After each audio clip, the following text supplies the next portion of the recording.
Kamusta mga ka-Diskarte Chicks? Welcome back sa ating channel no kung saan ang usapin tungkol sa diskarte sa pag-ibig.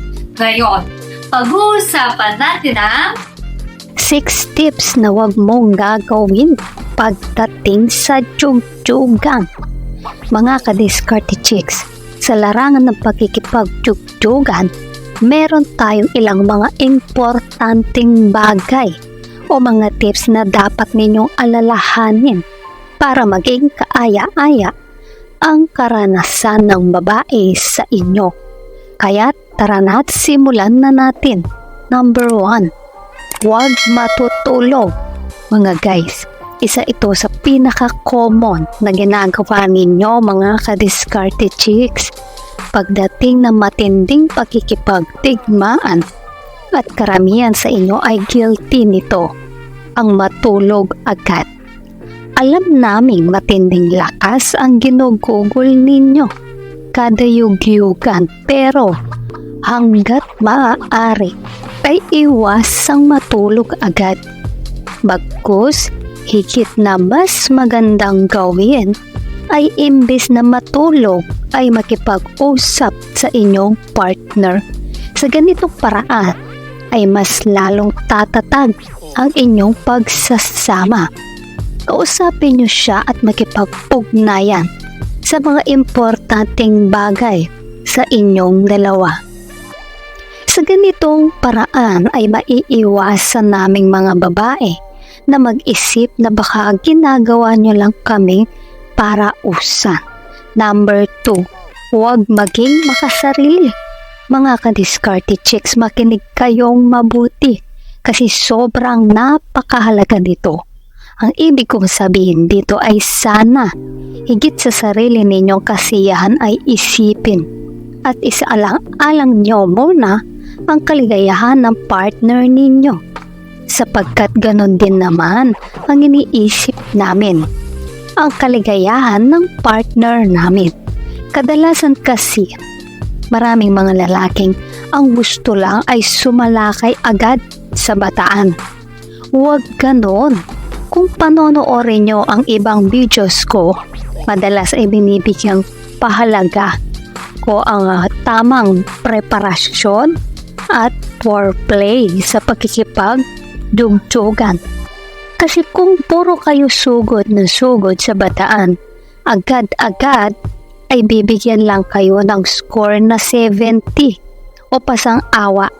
Pero kung dinaan nyo sa tamang preparasyon, hindi nagmamadali at maraming foreplay, malamang sa malamang ay pwedeng maka 90 kayo. Number 3, huwag na hindi maliligo. Mga guys, sobrang basic ito kung tutuusin, pero marami pa rin pumapalpak dito ang basic hygiene. Bago kayo sumabak sa digmaan, siguraduhin malinis at mabango naman kayo mga guys. Sino ba namang babae ang gustong makipag-tiyug-tiyuga sa lalaking amoy basura at amoy imbornal ang hininga? Kaya please lang mga guys, no? Sobrang malaking puntos para sa amin ang bagay na ito. Number 4, huwag malupit. Ang ibig ko sabihin dito ay hindi nyo kailangan gumamit ng anumang taktika na makakasakit sa inyong partner. Hindi nyo kailangan manakit ng pisikal para lamang masiyahan kayo. Sobrang no-no yan mga guys, ha? Number 5, huwag maging boring. Lagyan nyo naman ng variety ang inyong pagsalakay. Huwag yun at yun din ang palagi nyong ginagawa. Maging unpredictable naman hanggat maaari. Pwedeng sa lugar, sa oras, o sa posisyon. Kung baga sa ulam, nakakasawa rin ang paulit-ulit na lechon. Maganda rin kung may gulay at prutas, kumbaga. So, huwag maging boring at predictable. Pero bago tayo magpatuloy, kung hindi ka pa nakakapag-subscribe, baka naman, i-hit mo ng subscribe button. Now na! As in, now na! Number 6. Huwag na hindi maghuhugas. Pagkatapos ng pakikipagtugtugan mga guys, importanteng hugasan nyo ang talong. Lalong-lalo na at may balak pang umulit. Napaka-importante ito para mapanatili ang kalinisan at kaaya-ayang amoy ng talong.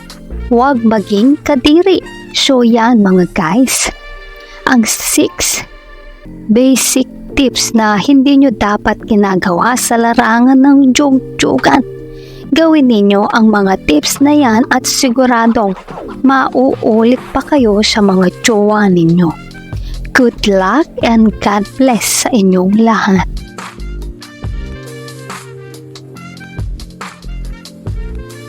Kung nagustuhan mo ang video na ito, huwag kalimutang mag-like, share at subscribe para sa iba pang useful na content. Maraming salamat sa panonood. Hanggang sa susunod na video. Ingat kayo palagi. Let's spread love.